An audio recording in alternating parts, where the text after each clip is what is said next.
Hi, this is Dr. Fareha Khatoon, Director Obstetrics and Gynecology, Cloudnine Hospital, Gomti, Nagar, Lucknow.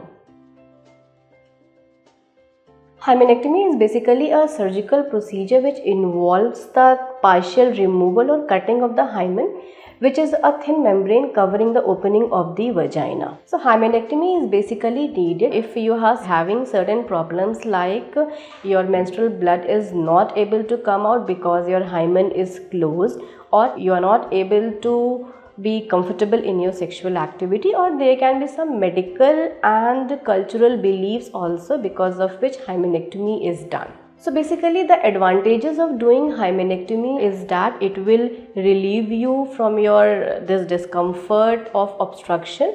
It will ease the flow of the menstrual blood.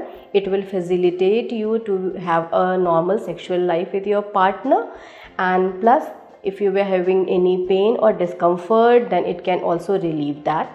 The risks associated with hymenectomy are all those which are associated with any surgery like pain, infection, bleeding, scarring. So overall what we can understand is that hymenectomy can be done basically for medical reasons if you are having some imperforate hymen or you are having some unpleasant sexual life with your partner. This can actually relieve those symptoms.